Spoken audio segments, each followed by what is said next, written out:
What's up, Stat Fam? Told you we was coming back with another one. We got 7 stories that prove Larry Bird was the greatest trash talker of all time. This is a live reaction. Make sure you hit that like button, hit that sub button, and comment below. Let's get it.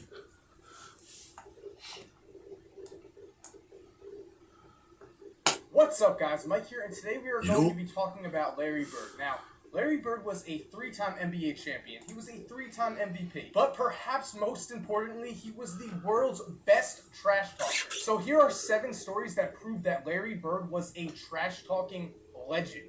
Number 7, he constantly insulted the people guarding him. If you want to get into a player's head, there is no better way than to trash talk your opponent and then back it up. And Larry Bird was the king of trash talking his man and then backing it up. For instance, he once scored 40 points and had a triple-double against a young Shawn Kemp. Late in the game, Kemp, who grew up in Indiana, attempted to defend a tough Larry Bird shot. Bird sunk the shot and, running back up the court, told Kemp, "I'm the best effing player from Indiana." In a game against the 76ers in 1984, Bird found himself matched up against Julius Erving and dominated him. As he scored point after point, Bird kept repeating 2 numbers to Dr. J.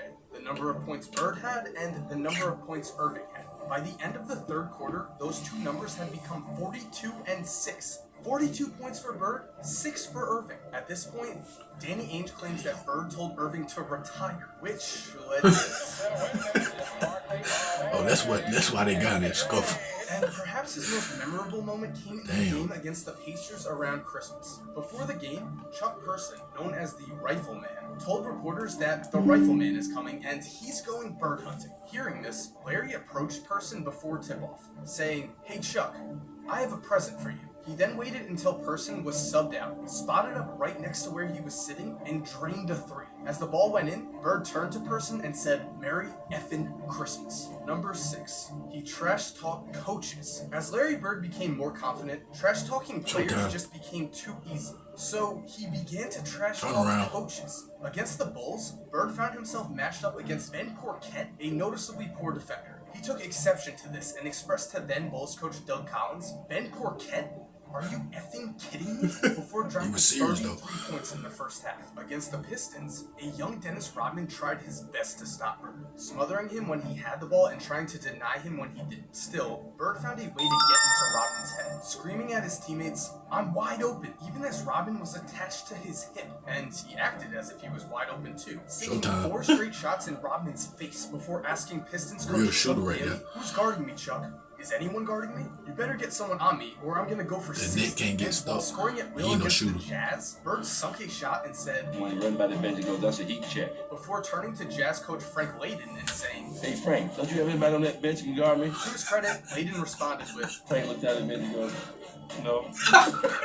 Number 5, the 3-point shootout king. In the 1986 season, the NBA added the 3-point contest to its All-Star weekend. It was for real too. Known as one of the game's deadliest shooters, Larry Bird was of course chosen to compete. And while now many see the 3-point contest as a friendly competition, Bird saw it as just another way to prove his greatness. Leading up to the event, Bird spent weeks practicing from the 5 spots he would be taking his shots, making sure he was at his best for the contest. While Bird was already supremely confident in his shot, this practice convinced him that there was no way he could lose to anyone. And he made sure his opponents in the contest knew this. We had a 3-point contest at the All-Star break, and Larry walks in and says, "I hope all you guys in here are thinking about 2nd place because I'm winning this." In other words, he was saying that 1st place was already locked up, and it was, as Bird began his final round by draining 11 threes in a row. He won the contest while still on the middle rack, and even showboated by banking in the money ball from the right wing. As he finished his last rack,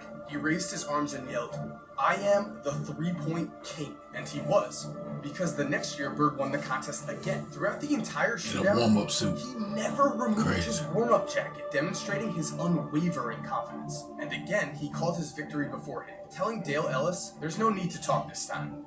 We all know who's going to win." And in 1988, in pursuit of his 3rd 3-point shootout championship in 3 tries, Bird, jacket on, sunk his final money ball to give him his 3rd straight title and the official crown. Walked away and the ball went in the goal. It's crazy, man. Real legend. By all accounts, Larry Bird loved to trash talk all of his opponents, but he had a special place in his heart for trash talking rookies. While recalling a game against Bird in his rookie season, Clyde Drexler summed up just what it was like for a rookie being matched up against Larry Bird. I was guarding in my rookie year. He looked at me and he goes, "You can't stop me." And I looked at him and I said, "Gosh, boy, you're so confident." He was confident. I got to do You're a highlights. rookie. You don't know anything. After that statement, Bird began to rain in shot after shot over Clyde, ending with, Coach took me out the game. He walks by and he's laughing at me. in his first game as a Hawk, Dominique Wilkins went to shake Bird's hand at the opening tip. Bird looked at Wilkins stone-faced and ignored him. Later in the game, Wilkins knocked Bird to the floor on a drive to the basket. Larry got up and said, "I like you, rookie. You've got guts, but I'm still going to go for 40 on you tonight." He was 1 point off of his promise, scoring 39 on Dominique while shooting 18 for 22 from the floor. In a game against the Pacers, another notorious trash talker, Reggie Miller, attempted to get into Bird's head at the free throw line during his rookie year. Bird stopped, looked at Reggie, and said, "Rook, I am the best effing shooter in the league. In the league. Understand? And you're up here trying to effing tell me something?" He then, of course, proceeded to sink his next free throw. And this trash talk did not only extend to rookies, it extended to college players too. In preparation for the 1984 Olympics, the college-filled United States team led by Michael Jordan played against a team of current pros to practice. During the warm-ups, a ball bounced from the Olympic team's end to the pros end. Michael Jordan chased after it, and then the ball happened to be picked up by Larry Bird. And Michael went up a few feet away from Larry Bird and held out his hands, and Bird took the ball and fired it back down the court over Jordan's head, as if to say, "You're not only not getting this ball, I don't give a damn who you are." Number 3.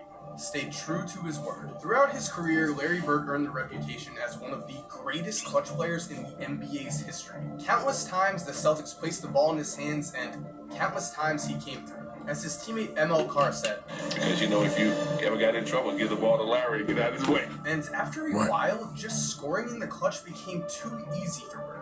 He wanted more. I get charged when I tell someone on the opposing team that I want to hit the last second shot and do it. So on December 30th, 1986, in the final moments of a tie game against the Sonics, Bird walked out of the huddle to the man guarding him, Xavier McDaniel, and said, Yeah, he said, "I'm going to get it right here. I'm going to shoot it right in your face." and that's exactly what he did. Look at him. Bird has the basketball. Look out. Larry Bird just phenomenal.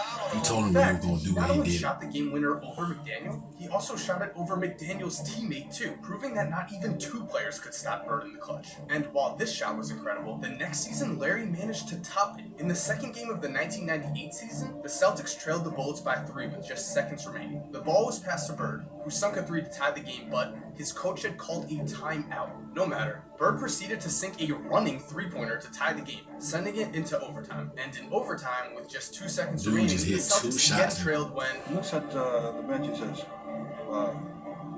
"You guys, when I come back after timeout, I'm going to go right to the same spot. I'm going to kick it in." He told Washington, "I'm going to get the ball." you can guess what happened next. And where do we go? It's going to go to Bird. He's got a shot. Get it! Number 2, the game was I just think they went crazy in there. As I said before, Larry Bird often found the game's most crucial moments to be too easy. And when the stakes were even lower, such as an average regular season game, Bird had to find more difficult ways to keep himself motivated. For instance, according to Danny Ainge, Larry used to come in the locker room, he'd be getting his ankles taped, and he'd say, "Hey, ball boy, run in and go find the scoring record in this building." He needed those kind of challenges. now perhaps the most extreme example of this came on Valentine's Day in 1986. The Celtics had just finished a long road trip, so Larry decided to go out with a bang. And Larry told all of us players and the media too, we were all standing around waiting to leave. That left hand with me. Tomorrow night's the last game of the trip.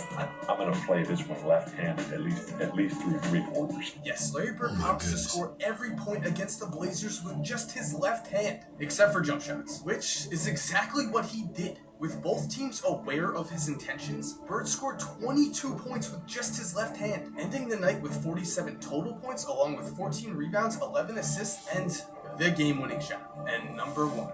He should have gone for 60. On March 3rd, 1985, Larry Bird's teammate Kevin McHale broke the Celtics franchise scoring record by scoring 56 points in a game. However, he took himself out of the game with just a few minutes remaining. Bird later told the media, "You should have stayed in there.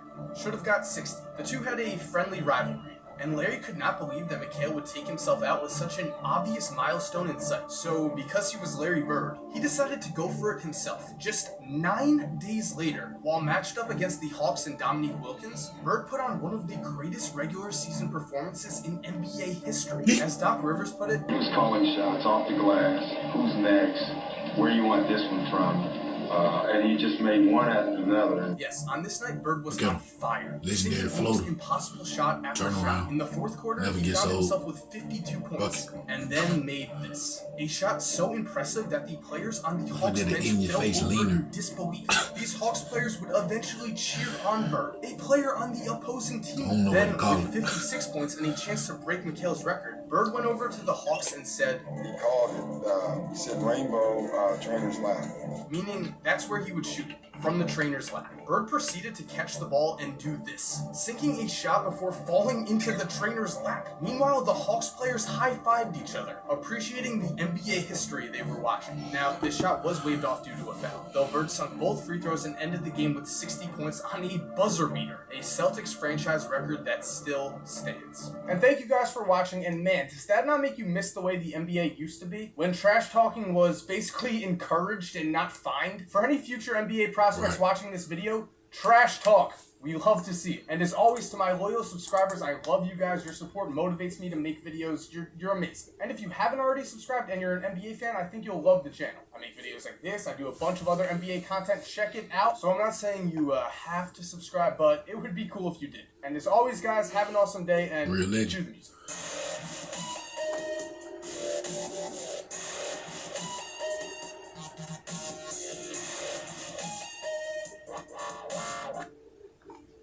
Larry the Legend Bird, come on now. Dude made a shot to tie the game up. The coach called timeout. To redo it, they did redone the play. He can't come out again and do the same thing. The shot go in, one-legged three. I'm talking about the coach just called timeout. And they tied the game before, but he called a timeout. They had to redo it, so it didn't count. He came back out and did it. Don't nobody doing that. Don't nobody doing that. You legendary though. Salute Bird family. Thank y'all, Stat family, for watching the full video. We can be back with another video after this video. Make sure y'all stay prayed up. Y'all be safe. And y'all be good. You know what?